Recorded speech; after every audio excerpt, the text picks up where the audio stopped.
Asia. Hai milenial, saya kakak-kakak. Kembali lagi nih di Hai Indonesia, berbagi cerita dan berita Untuk Indonesia lebih baik. Kali ini bersama dengan saya Dita Sudiro. Dan saya Nuka Azita. Saya nggak ada hijau-hijaunya ya pakaian. Kita hari ini nggak ada sama-sama. Enggak, Nggak ada. tapi nggak anting kamu cocok loh sama baju kamu.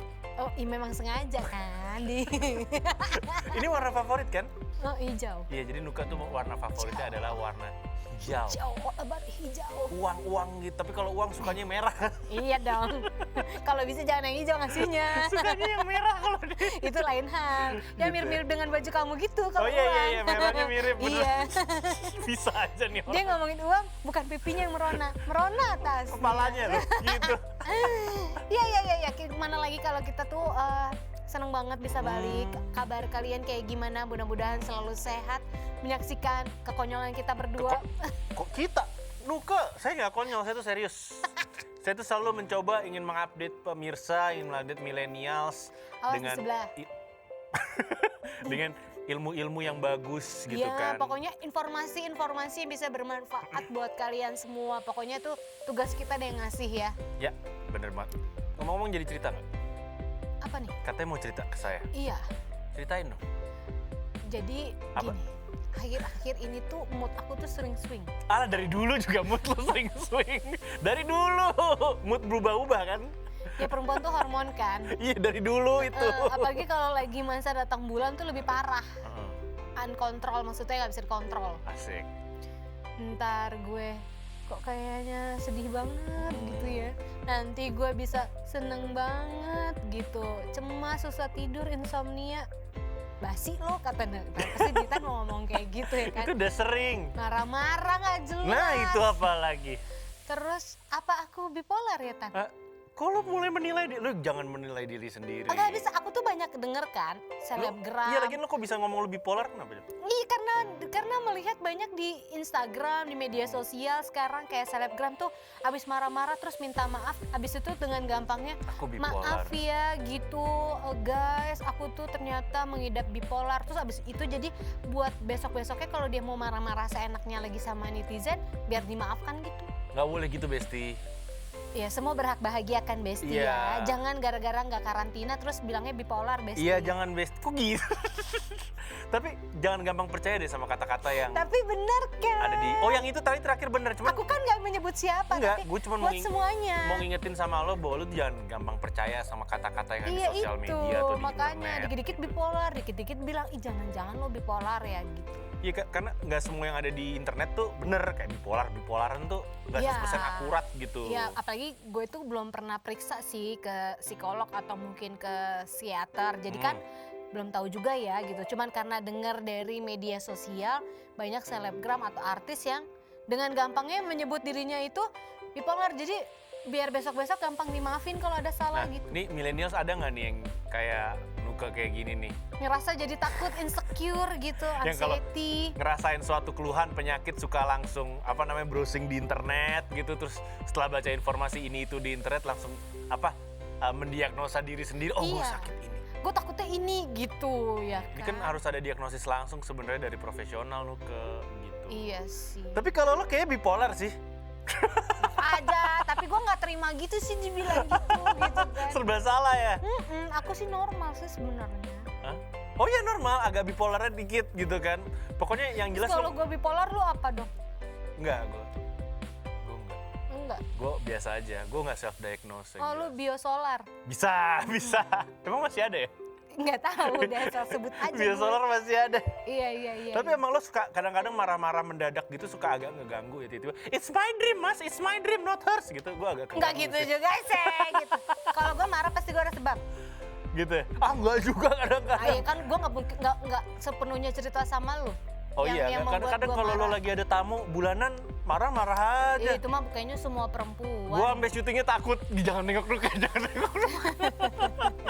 Kayaknya semua perempuan deh hormonnya akan nggak stabil ketika memang lagi datang bulan. Kalau gue terakhir kali agak emosi pas syuting sakit, tapi itu sakit. Karena nahan. Emang sakit ternyata, nggak tahu. Oh emang mungkin emang lagi badan mau udah nggak sakit, jadi badan udah nggak enak. Iya, pokoknya pas mau syuting, aduh kepala gue kenapa sih? Jadi Pusing, iya kesel ngawur-ngawuran. gitu, jadi kayak Iya. keganggu, habis itu sakit. Iya. Kalau Mungkin gua- karena bawaan tanda-tanda dari tubuh kita sendiri sebenarnya. Iya, tanda-tanda usia ya. Tanda-tanda enggak, tanda-tanda lu mau sakit maksud gue. Gue lagi nggak coba-coba nyinggung usia lo ya. Oke, lagi nggak well nih badan nih. Lagi gitu nggak kan. well sejujurly. Tapi ngomong-ngomong tentang self diagnose, lu pernah dengar nggak tentang self diagnose? Baru kali ini sih, makanya tadi Ya intinya diagnosis diri sendiri. Jadi self diagnosis itu adalah ketika kita mendiagnosa diri sendiri terkena suatu penyakit berdasarkan pengetahuan terbatas yang kita miliki. Karena kan kita bukan profesional gitu kan. Ini mungkin cuma baca sedikit informasi di internet berkaitan dengan keluhan tersebut. Padahal nih guys ya, informasi yang ada di internet itu seringkali nggak bisa dipertanggungjawabkan secara medis juga gitu. Dan kadang-kadang kalau cuma baca kayak ciri-ciri penyakitnya aja belum tentu kita kena penyakit itu. Salah satunya kayak gitu sih. jadi nggak bisa disamaratakan sebenarnya, harus ada uji klinisnya dulu. Ibaratnya gitu atau oleh Ibaratnya. profesional langsung. Iya, harus ada pemeriksaan langsung dari tenaga profesional kayak psikolog, psikiater gitu kan. Pokoknya nggak boleh menjudge diri kalian sendiri, gue ini kayaknya sakit ini, gue ini kayaknya begini. Ya. Belum tentu guys. Ini emang kita tuh sering banget ketika kita mendapatkan suatu informasi penyakit, kita ini malah otomatis langsung menyimpulkan apa yang kita ketahui tanpa mengkonsultasikan lebih spesifik kepada profesional. Padahal ya informasi yang tersebar di luaran sana ada yang masih bersifat kategorinya masih mentah dan butuh proses pemahaman lebih lanjut lagi untuk bisa dikonsumsi oleh pembaca. Sebenarnya sih kayak gitu. Betul, contohnya nih ketika seseorang sering mengalami mood swing, ya, oke, aku sendiri langsung menjudge dirinya terkena gangguan bipolar atau penyakit mental lainnya. Padahal perubahan suasana hati atau mood swing tidak hanya merujuk pada penyakit bipolar aja ya guys ya, tapi bisa aja ini mengindikasikan gangguan kepribadian ambang atau depresi berat. Lalu apa sih alasannya mereka ini melakukan self diagnosis? Ini pasti ada banyak beban banget kayaknya di balik. Ini ada beberapa kemungkinan sih, tapi ada dua kemungkinan yang paling kelihatan. Yang pertama adalah takut sama profesional, takut sama psikolog, takut sama psikiater gitu kan. Kedua, kurangnya kepercayaan terhadap ahli. Jadi dia nggak percaya emang.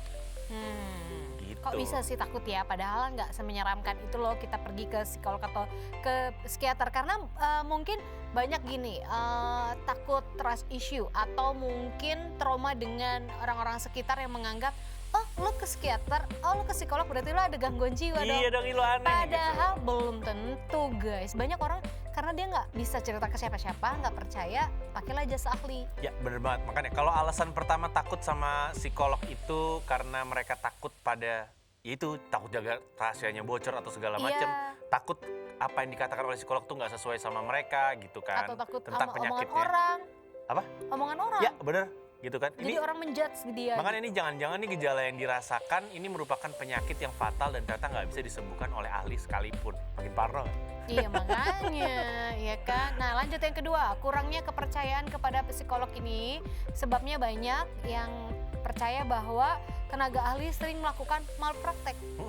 Jadi nggak sembarangan gitu, seenaknya aja mendiagnosis atau akan satu penyakit tertentu gitu. Oke. Oh kamu kayaknya ini deh Tan, padahal enggak kok, gue memang lagi mengalami masa-masa terberat, tapi bukan berarti gue gangguan jiwa. Ada ketakutan seperti itu dibilangnya. Kalau saya lebih ke gangguan dompet sih, itu bisa ngefek Oh, kemana-mana tuh. nah itu dia. Asal muasal gangguan dompet Dompet berantakan kalau tuh. dibuka udah baunya angin doang yang berhembus, ya nih. sudahlah ya gitu. Mau Itu. dibilang apa ya Tan? Kalau zaman dulu kategorinya penyakit kanker, kantong kering. Kantong kering, benar. Sakit kanker nih, kantong kering. zaman ya. dulu gitu kan. Kalau sekarang kantong udah kering semua karena semua online. Iya, tapi setiap buka ATM, titit, ya saldo Anda kurang, tidak bisa ditarik. Ya, jadi saya ada Sedih aplikasi di bank saya, aplikasinya baru, yaitu kita bisa mengintip saldo tanpa kita login. Iya, tinggal seret tarik ke bawah. Iya, masalahnya itu nggak menambah saldo ya, hanya mengintip kirain saja. begini, Wih, total saldo nambah. gue kok nolnya banyak banget Wih, gitu. nambah. Kirain gitu, taunya bukannya enggak. nambah, ya ngambang. Makanya, iya bener ngambang doang sih. Ngambang doang kan, habis itu naik lagi Naik dia. lagi dia, sayang Ya, banget itu gitu kan. dia Itu deh. biasanya berkaitan dengan uang yang bisa membuat saya kena penyakit-penyakit tertentu, ibarat Iya. kata. Gitu Kita sih. hampir sama sih sebenarnya. Mungkin Iya. aku emosi karena saat itu dompetku tidak terisi penuh. Bisa jadi, Rekeningku begitulah. bisa Ya, jadi. Udah jangan sudahlah. curhat Daripada kita curhat tentang kantong kering, mendingan nanti kita break dulu, tapi jangan kemana-mana, tetap stay tune di Ya. Hai Indonesia. Berbagi cerita dan berita untuk Indonesia lebih baik. baik.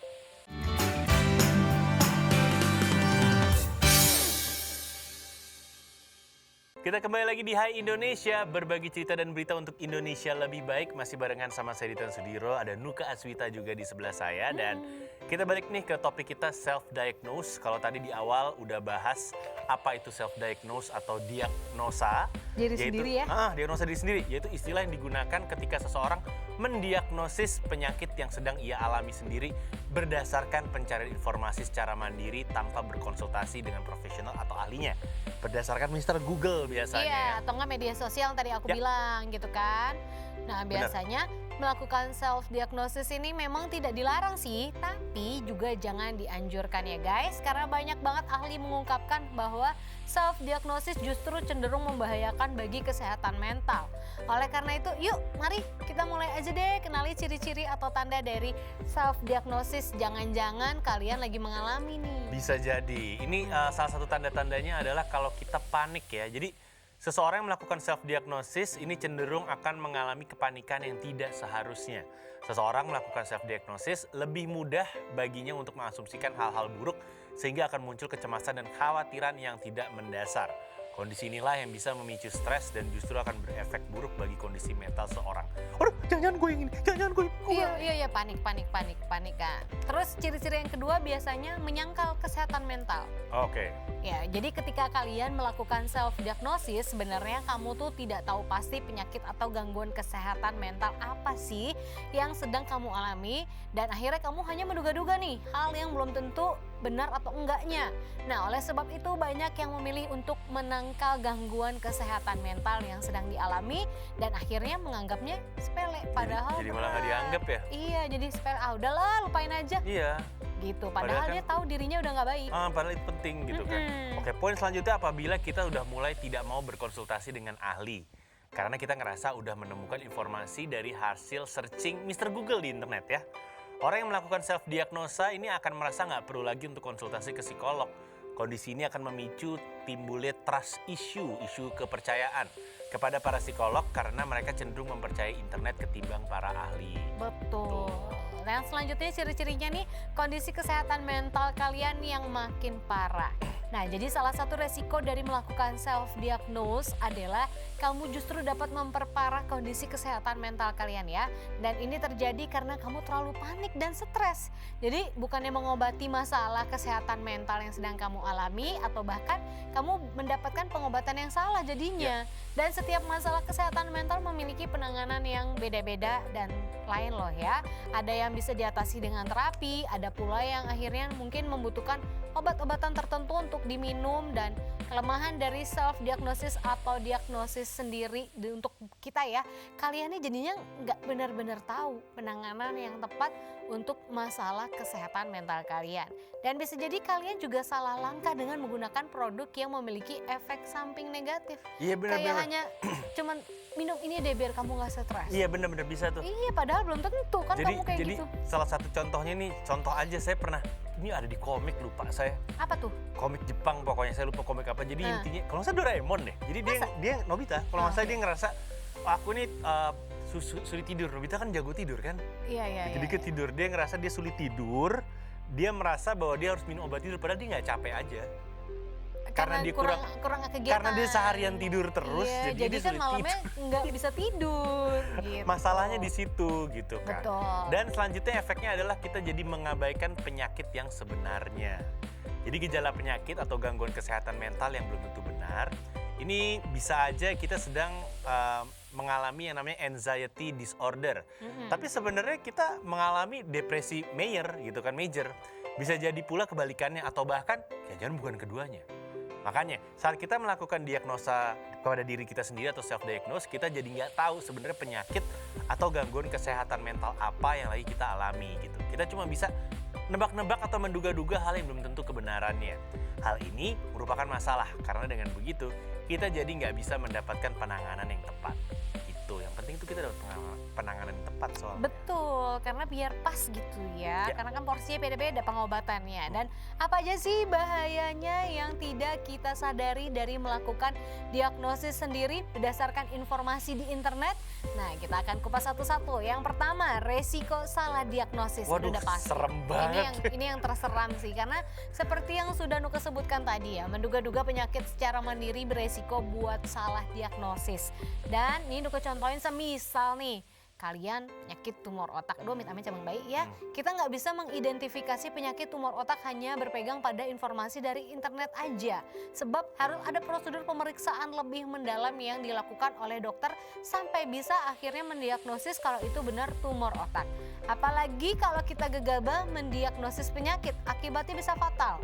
Seperti timbul gangguan depresi hingga nekat biasanya orang jadi Membunuh diri. Kan banyak tuh di sosial media kan. Iya. Selebgram itu Tuh. jadi terlintas ingin bunuh diri. Aduh, jangan ngasih contoh yang gak baik lah Ya, benar juga. Dan efek selanjutnya adalah jadi ada resiko salah minum obat. Aduh, males banget. Pernah dengar gak? Kayaknya lagi salah minum obat deh. Karena kelakuannya kok Iya tumben-tumbenan nih, salah minum obat nih orang. nih orang nih. Gitu kan, karena mengkonsumsi obat tanpa pengawasan dan persetujuan profesional itu malah kita berisiko salah dapat resep obat untuk diri kita sendiri. Gitu. Ada risiko kemungkinan efeknya adalah keracunan obat di dalam tubuh. Misal kita lagi mencari solusi untuk nurunin berat badan. Ada beberapa artikel di internet yang memberikan tips untuk minum obat diet. Padahal, mengkonsumsi obat diet sembarangan tanpa teruji oleh Badan Pengawasan Obat dan Makanan (BPOM) ini memiliki risiko mengganggu sistem pencernaan, mengganggu jantung, tekanan darah, dan lain-lain. Bisa loh. Iya, betul. Dan selanjutnya ini kalian juga bisa jangan-jangan sulit mempercayai kenyataan. Waduh. Nah, susah emang ya kalau realita tuh. Kalau keseringan halusinasi susah. Jadi nggak terima sama kenyataan. Nah, karena ini memang banyak banget dari kita yang akhirnya memilih pergi memeriksakan diri kepada profesional. Tapi setelah mendapat diagnosis penyakit dari ahli, kita kemudian kayak denial. Dan akhirnya memilih untuk mempercayai informasi yang dibaca dari internet aja. Dan hal ini membuat para ahli kesulitan akhirnya menyadarkan pasiennya. Sehingga dalam situasi ini biasanya para ahli harus menenangkan pasien untuk menerima kenyataan yang ada. Iya. Denial. Denial. Halusinasi. Iya. Jadi padahal A tapi ngerasa B dan segala macam. Kayaknya enggak deh. Kan yang gue baca di internet enggak ada ciri-cirinya kayak gitu. Oke. Ya? Dan selanjutnya adalah karena kita self-diagnose, kita mendiagnosa diri kita sendiri dan salah, maka bisa jadi ada yang namanya risiko penanganan mandiri yang salah. Informasi pengobatan atau penanganan penyakit yang kita dapat dari internet, ini nggak bisa jadi patokan untuk semua orang, karena setiap orang itu punya riwayat penyakit yang berbeda-beda. Sehingga penting untuk mengetahui riwayat medis kita, guna menangani diri sendiri secara benar. Contoh, orang yang memiliki riwayat penyakit bipolar ini penanganannya beda dengan orang yang baru aja memiliki indikasi terkena bipolar. Beda tuh, yang udah kena Mama sama yang yang belum indikasi mau baru kena. mungkin indikasi. Iya, jadi jangan asal-asalan guys. Betul. Dan selanjutnya bisa jadi kalian jadi akhirnya boros di masalah keuangan. Waduh, jiwa. Ini dia nih ya kan, udah kita mendiagnosis diri kita sendiri. Nah, ini biasanya orang-orang seperti ini cenderung memesan produk atau obat-obatan sesuka hatinya. Dan dampaknya tidak hanya merugikan kesehatan, tetapi juga menyebabkan pemborosan uang. Dan mengingat obat itu kan kemungkinan nggak efektif untuk mengobati suatu penyakit ya. Jadinya mau coba beli obat yang lain deh. Iya. Atas rekomendasi teman di media sosial yang lain. Terus nggak cocok, beli lagi deh. Ujung-ujungnya kan uangnya habis. Iya. Buat beli obat yang ternyata salah sakitnya, salah Betul. diagnosanya gitu. Oke, dan selanjutnya kalau kita ngebahas tentang self diagnose juga, ini kalau inget-inget ya, kayak saya waktu itu sebenarnya nggak self diagnosis. Jadi saya pernah cerita kan waktu saya sebelum kena COVID tuh saya baca semua informasi tentang COVID sampai saya pusing sendiri sampai saya kena akhirnya. Kayak itu udah kategorinya deh. Jadi kan saya panik sendiri waktu itu. Jadi kesuges ya? Kesuges mungkin ya, gitu. Padahal saya belum kena COVID waktu itu, tapi saya baca semua informasinya. Saya baca yang tiap hari di Jakarta kena berapa orang tuh saya Iya, iya, inget gitu kan. Jadi takut, ujung-ujungnya Kena. malah imun turun. Oh, kena sendiri. Sugesnya malah jadi lemah kan Betul, daya tahan mungkin ya. tubuh. Iya. Kalau ini kan sebenarnya bukan self diagnose tapi terlalu banyak baca informasi aja. Dan akhirnya mempercaya itu dan Ya, mencoba. Mungkin kurang lebih jadinya kayak gitu. Tapi Yap. satu hal lagi sih yang saya lakukan setelah saya COVID adalah saya malah kebalikannya, malah saya nggak banyak baca. Udahlah ya. Kayaknya. Udahlah ya. Udah gitu. Sedangkan banyak banget yang ngasih saya saran. makan bawang, makan ini aneh-aneh. Malah akhirnya kesadar untuk mencoba bukannya bodoh amat tapi dibodohin amatin Iya. dulu gitu. Itu yang akhirnya saya lakukan sih gitu. Malah setelah saya kena COVID, saya malah cuekin semua informasi, ya akhirnya bisa sembuh sendiri Gitu. Ya karena memang semua itu pusatnya di pikiran. Ya.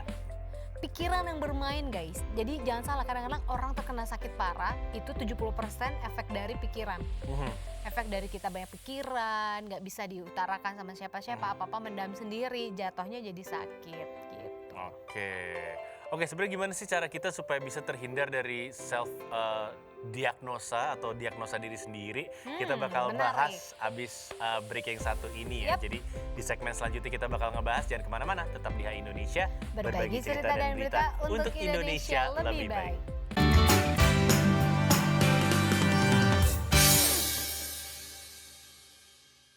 Hai Indonesia, kita balik lagi ya di Hai Indonesia pastinya, berbagi cerita dan berita untuk Indonesia lebih baik. Masih sama Nuka Azuta di sini dan ada Ditan Sudiro juga yang nemenin kalian.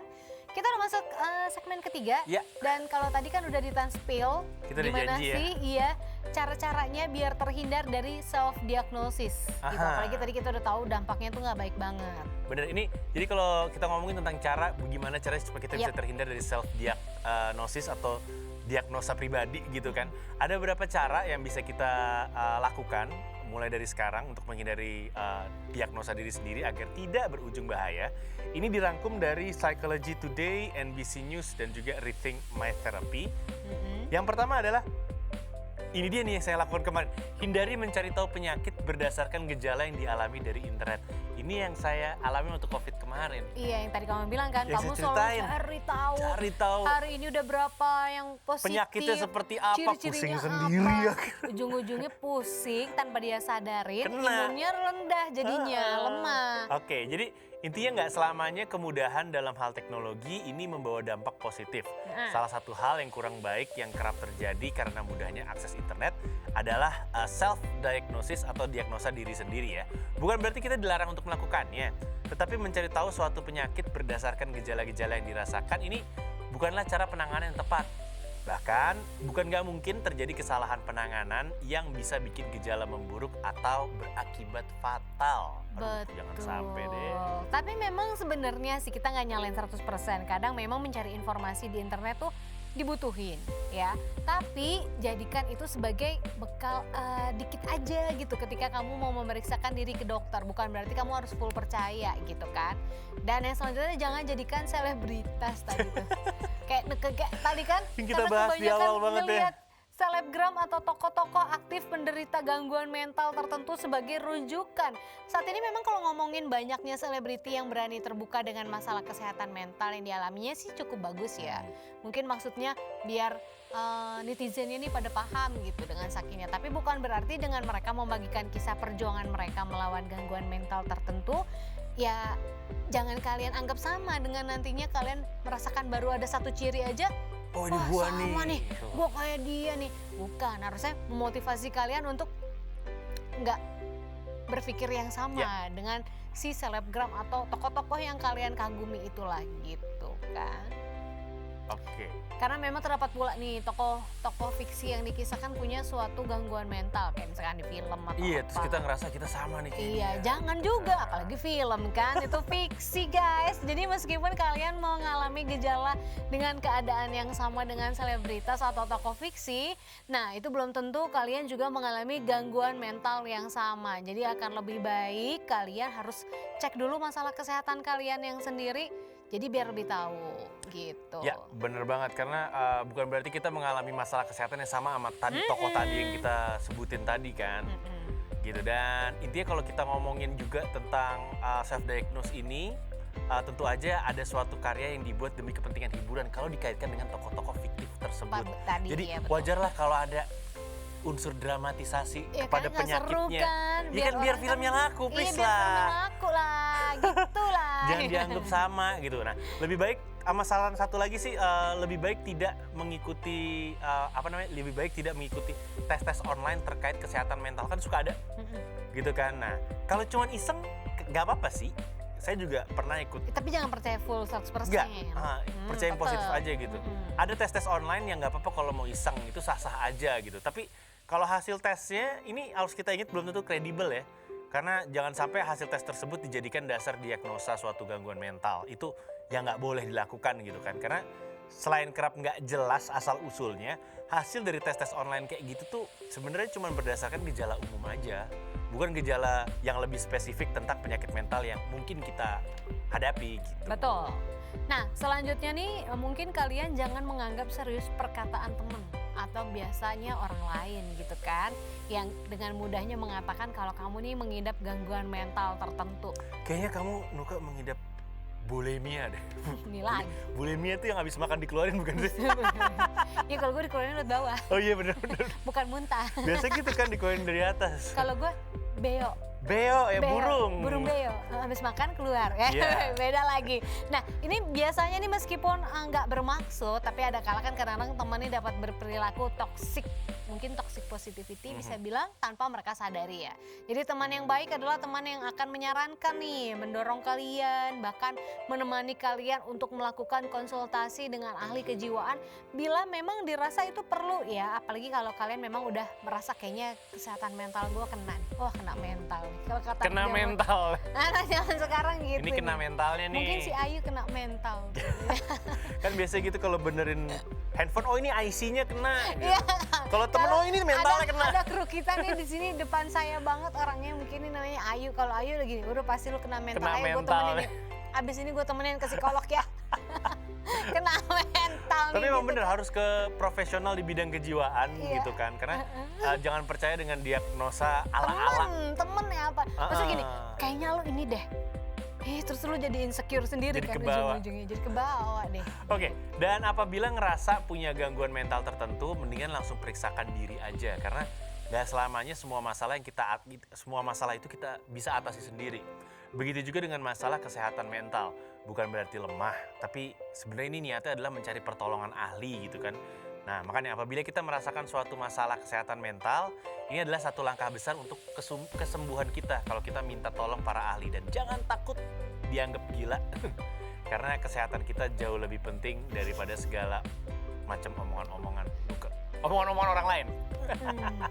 Apalagi Ayu tuh, ya kan? Nih ada kru di depan kita namanya Ayu. Ntar boleh dipasang fotonya ya, foto Ayu di tengah-tengah kita. Sip deh, gitu kan? Oke, itu adalah salah satu cara-cara gimana cara kita bisa mengingatkan kita agar kita terhindar dari self diagnose tersebut gitu. Tapi kalau saya kan ada ceritanya pernah self diagnosa. Kalau Nuka pernah nggak? Aduh jangan-jangan gue pernah.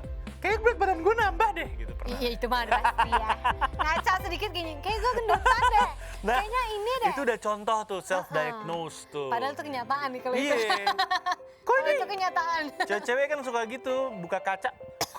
Kok pipi gue gini gitu. Padahal emang kacanya aja yang cembung bukan yang cekung. Padahal kayak kemarin tirus deh, kok sekarang gemuk. Yang sering dilakukan adalah ketika belanja. Belanja jadi banyak? di toko-toko cewek. Bukan, lo kok jadi banyak nggak? Itu amnesia, itu bisa. Itu satu. Kok banyak ya? Kok mahal gitu. Pura-pura itu bisa. lupa. Itu bisa, itu satu bisa. Tapi ada satu poin lagi adalah cewek-cewek itu suka, kayaknya pas dicoba di sana bagus deh karena kacanya beda. Biasanya kaca-kaca di tempat kita belanja itu, Beda.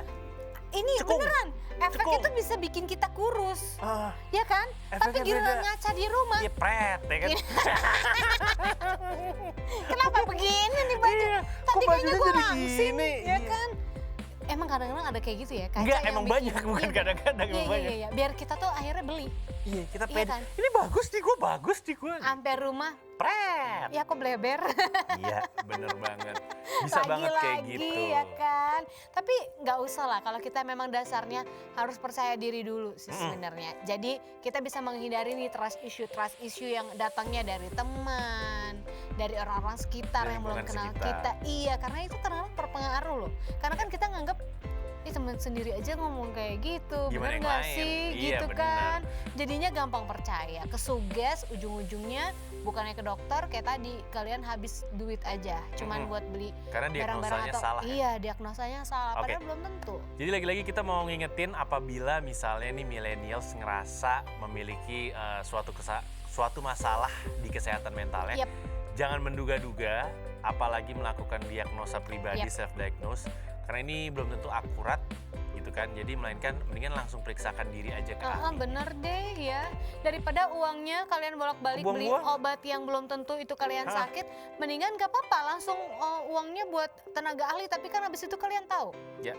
Sakit kalian tuh tepat Jelas. sasaran, jelas lah gitu. Obatnya juga jelas gitu. Betul. Oke. Itu tadi kita udah bahas soal self diagnosis ya. Berkaitan sama kesehatan mental gitu kan. Dan habis ini kita masih punya informasi-informasi menarik lainnya pastinya untuk millennials yang lagi menyaksikan kita. Jadi jangan kemana-mana, tetap di Hai Indonesia, berbagi cerita dan berita untuk Indonesia lebih baik.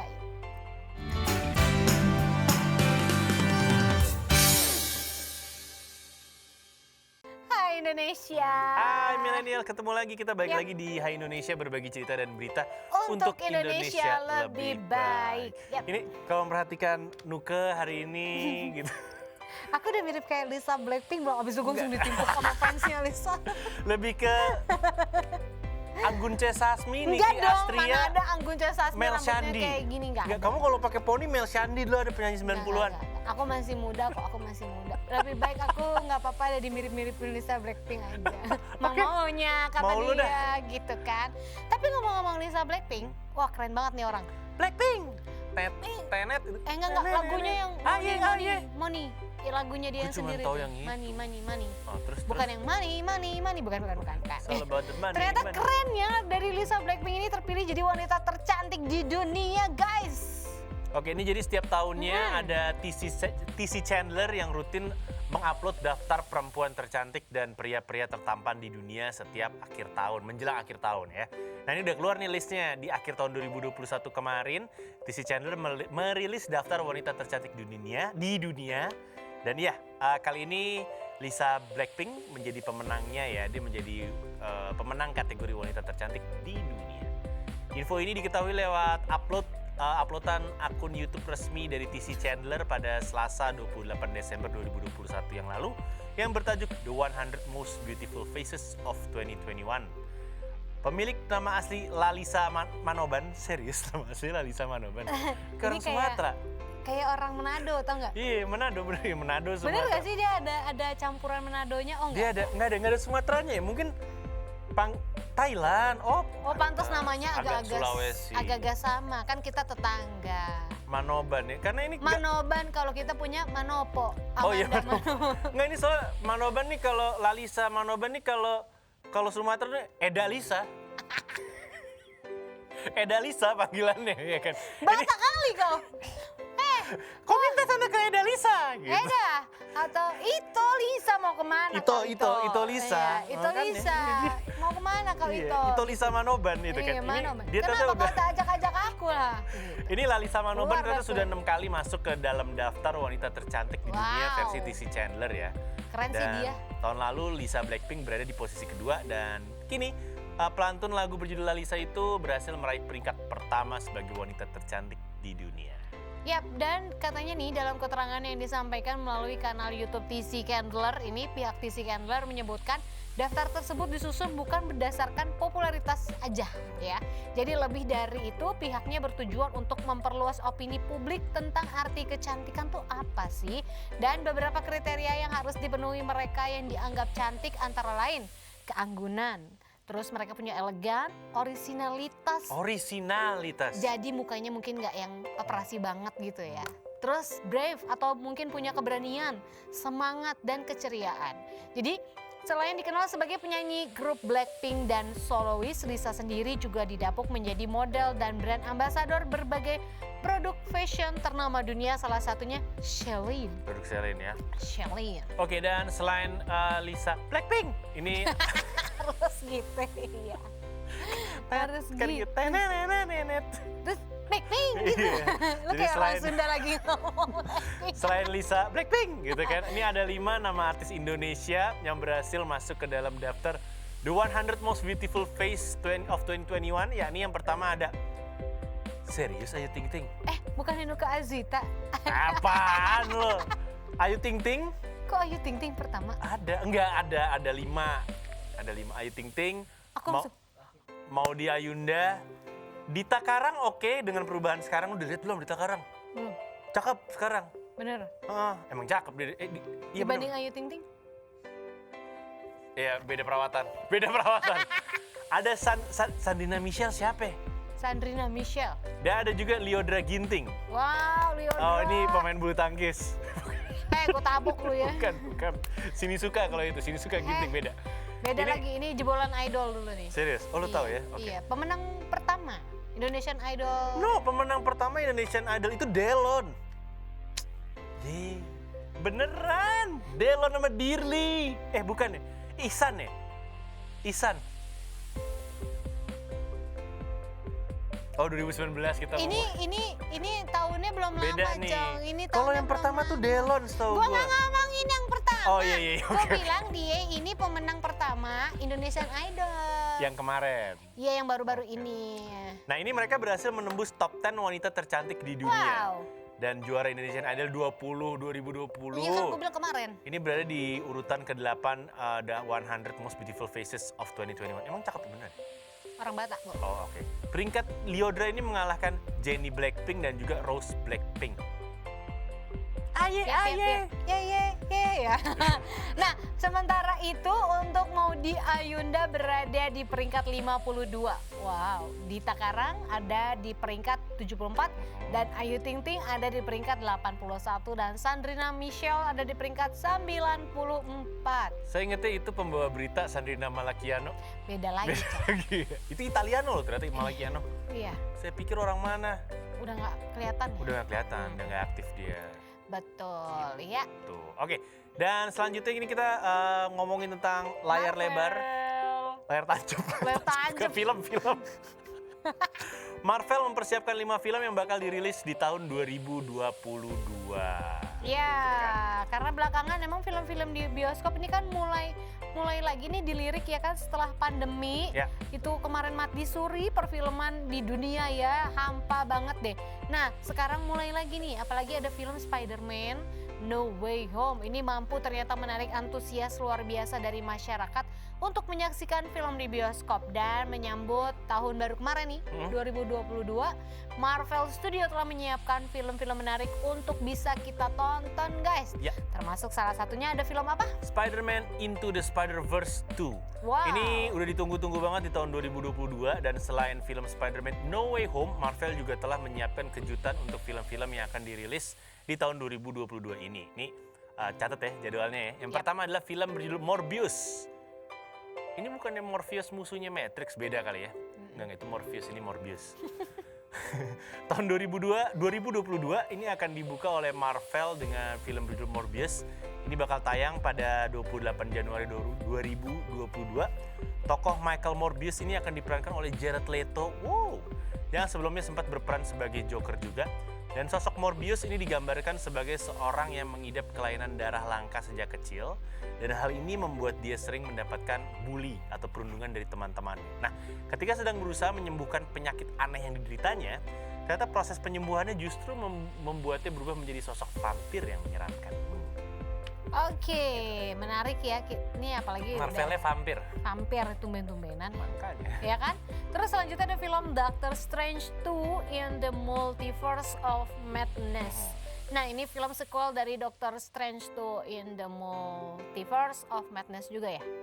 Cukup dinantikan banget untuk para penggemar Marvel Cinematic Universe dan film yang dibintangi oleh Benedict Cumberbatch ini akan dirilis di tanggal 6 Mei 2022. Catat tuh ya.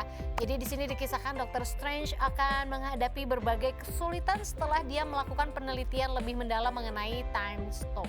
Oke, dan selanjutnya ada film berjudul Thor yang keempat. Banyak ini ya. yang Thor banyak. tuh yang pakai Pakai ini Palu. banyak kan. Oh, palu. martil tapi pakai palu dia. Thor Thor keempat Love and Thunder. Thunder. Asik. Thunder itu kilat ya. Untuk pecinta superhero Thor, ini pasti nggak boleh melewatkan film Thor Love and Thunder yang bakal dirilis pada tanggal 8 Juli 2022 besok. Film ini akan menjadi titik awal kembalinya Jane Foster yang diperankan oleh Natalie Portman ke layar lebar. Natalie Portman cantik banget. Oke. Dan selanjutnya ini ada film Black Panther 2 Wakanda Forever. Iya. Ini ditulis dan disutradarai oleh Ryan Coogler yang juga menyutradarai film pertama Black Panther Wakanda Forever. Akan berfokus pada karakter yang kita kenal di Wakanda ya. Dan film Black Panther Wakanda ini akan dirilis oleh Marvel pada 11 November 2022 mendatang. Masih lama. Ini menarik ya, karena kan pemeran utama Wakandanya meninggal kemarin. Jadi ini menarik banget untuk melihat. Karena nunggu-nunggu siapa lanjutannya. sih pengganti? Yes, soalnya yang kemarin tuh udah cocok banget pemerannya. Iya, tapi ya sayangnya almarhum meninggalkan kita lebih dulu. Ya, nggak bisa karena diterusin. sakit. Kalau nggak salah emang belum syuting sih, nggak tahu apa udah sempat syuting juga. Ya hanya mereka yang tahu. Yep, bener juga. Cuman Marvel yang tahu gitu kan. Iya, makanya. Oke, selanjutnya adalah Spider-Man Into the Spider-Verse 2. Ini kalau kita ngebahas tentang Spider-Man di tahun 2022 ini, Marvel akan mengeluarkan sequel dari film animasi Spider-Man Into the Spider-Verse. Dan di sequelnya ini akan muncul sosok Spider-Man dari masa depan serta Spider-Man baru lainnya. Yap. Dalam teaser yang udah dibagikan oleh Sony, terlihat Miles terlihat kesulitan ketika melawan Spider-Man dari tahun 2099. Waduh, lama banget. Makanya nantikan juga Spider-Man baru lainnya, termasuk Jessica Drew alias Spider-Woman yang diperankan oleh Issa Rae ya, dan juga yang nama karakter ada Issa Rae dan juga Japanese Spider-Man 1978 yaitu Takuya Yamashiro. Film Spider-Man Into the Spider-Verse 2 ini bakal ditayangkan pada tanggal 7 Oktober 2022 mendatang. Yap, kita tinggalkan sejenak ya tentang film-film itu ya kan. Nah, kita tunggu aja, kalian tadi catat kan tanggal-tanggalnya. Ya. Nanti tinggal kita siap-siap ke bioskop dan mudah-mudahan nih pandemi udah cepet go away aja lah Iya, ya. jadi nontonnya kita bisa udah berdekatan bebas. ya. Iya. Kan sekarang kalau nonton udah masih deket harus sama siapa sih? Iya, ketahuan sama nih kalau pasangan di sah bioskop. dong. Oh iya ya. Sorry ya. Ya udahlah, kan dia udah punya ya guys ya. Ya, Kalau nggak apa-apa. yang belum punya dicari dulu biar nanti kalau ada tanggal Marvel tuh keluarin film-film terbaru udah punya gandengan gitu loh. Cie, gitu. Gitu. Di bioskop jadi nggak kedinginan. Oke deh, dan kayak biasa di segmen terakhir itu kita bakal bermain game. Ya, kira-kira gamesnya apa? Lagi-lagi apakah Ditan akan tetap kalah atau dia mungkin menang kalau ya? main game ya. Setelah yang satu ini kita saksikan siapa kira-kira pemenang games antara kita berdua. Jangan kemana-mana, tetap di Hai Indonesia. Berbagi cerita dan berita untuk Indonesia lebih baik.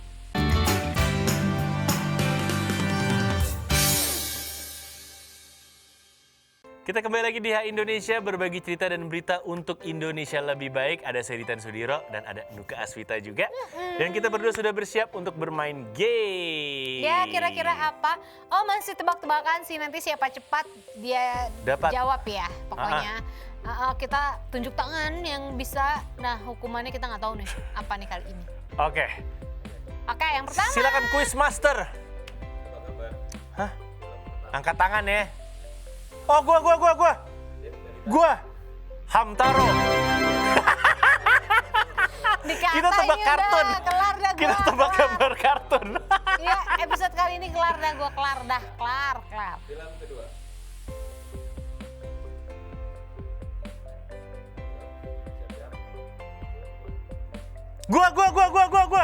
Gua. Tahu gua tapi gua telat. Kasih. Lu aja udah. Gua Krayon sportif. Shinchan. Cepat. Gua diem aja emang. Cepet-cepetan ya. 1, 2, 3. Gua. Itu gampang. Nuka, ambil. Gampang. Ambil Nuka. Gua kasih. Yang ini gua kasih. Gitu. Yang ini gua kasih. Eman. Mata kita kan gitu Sebutkan ya. nama adik dari Takeshi. Gue begitu dulu jadinya. Aku Jaiko. bukan ininya. Soalnya bebayang kalau pakai. Gua. Kan? Iya, Gua. udah, jawab buruan. SpongeBob SquarePants. Mata gue jompo banget ini. Tenenenet toet. Ya. Ah, ini Cartoon Network nih, gue nggak main. Sama gue juga.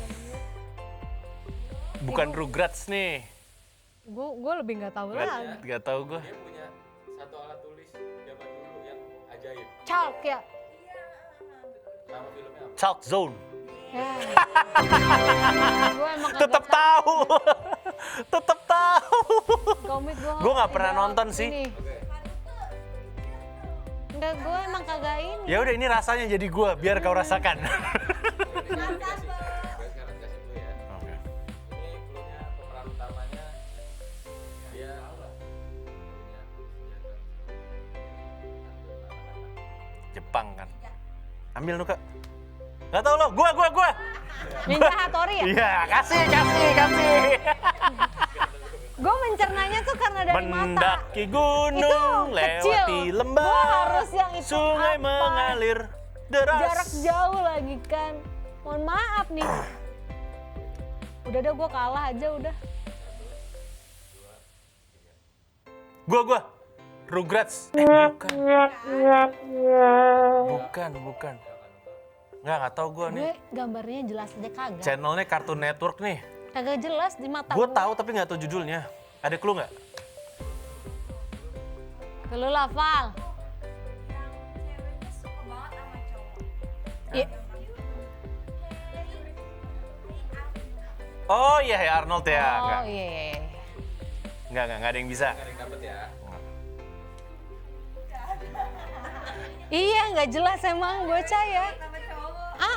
Semua juga gitu normal. Emang dia? Ini biasanya kartun anak cewek. Biasanya 3 jagoan. 1. Gua. Gue nggak tahu, gue lupa. The Powerpuff Girl. Itu yang warna hijau. Gue Ya, punya ketiga bonekanya tapi gue lupa. itu yang warna sekarang. hijau namanya Buttercup. Iya dulu gue masih ada sampai sekarang. Buttercup. Tiga-tiganya gue punya. Na, fighting crime, trying to save the world. Selanjutnya ini dia kartun yang pakai baju oranye, rambutnya naik ke atas, cetar banget. 1, 2, Syahrini. Oh ya. Dragon Ball. Kasih dah. Gak apa-apa dah, gue juga kalah aja udah mendingan. Kasih Orang dari tadi dah. gak kelihatan sama gue. Oke, soal selanjutnya.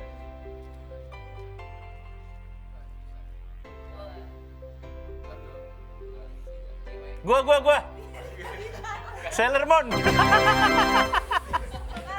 Itu Sailor merah, karakternya Ran. Makanya gue diem aja. Sailor biru Mei ya? Kasihan dia kalah mulu. Biar menang. Taksido bertopeng. Dengan kekuatan bulan akan menghukum. Selanjutnya senjata andalannya kaca pembesar. Ya udah tahu sih gue. 3. Ambil. Detektif Conan. Ambil. Temennya Ran. Shinichi. Biarin dah Ditan aja menang. Ini gampang. Pemain bola. 1, 2, 3. Gua. Subasa. Asnawi. Subasa lu. Gara-gara Asnawi ya. Kok Asnawi Subasa. Subasa Ozora. Asnawi. Witan Sulaiman. Ini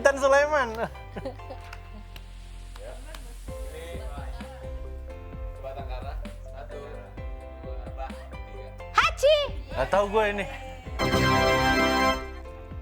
Batang kara. Itu yang jadi logo supermarket itu kan. Iya. Itu sama kan mereka sebenarnya. Mirip banget. Ini rambutnya mirip-mirip Kanuga pendek. 1, 2, 3. Gua. Dora the Explorer. Itu Dora, itu Diego, itu Boots. Anjay apa?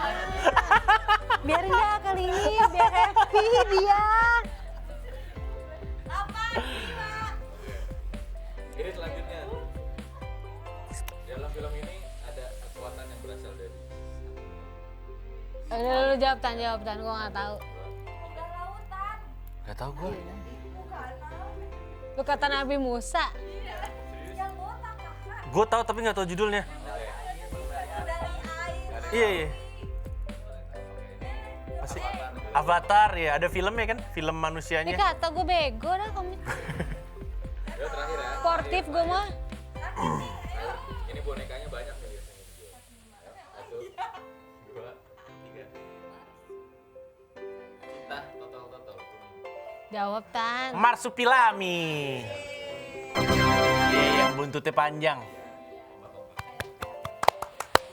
Akhirnya. Akhirnya saya menang muda. Akhirnya ya episode kali ini Ditan bisa memenangkannya. Iya, alhamdulillah. Wa syukurillah. Bersyukur padamu ya. Ini kayak versi lebaran ya. Dan ngomong-ngomong, ini pertama kali saya menang dengan topik yang saya bisa banget, yaitu kartun. Iya, karena dia memang sudah menguasai ya bidangnya. Ya, saya meskipun usia agak lebih, tapi saya tetap nonton kartun. Itu dia, makanya kita kasih kesempatan Ditan untuk menang Ha-ha. episode kali. Big applause buat Ditan, yeay! Oke, yang kalah diapain? Hukumannya pencarian terakhir. Untung. Explore terakhir. Ya Disensor Allah. dulu mungkin yang mau disensor. Nggak usah lah. Apaan sih? Ada nama yang bawah, yang kedua ketiga ditolong ya. Oh iya nanti. Yang pertama aja.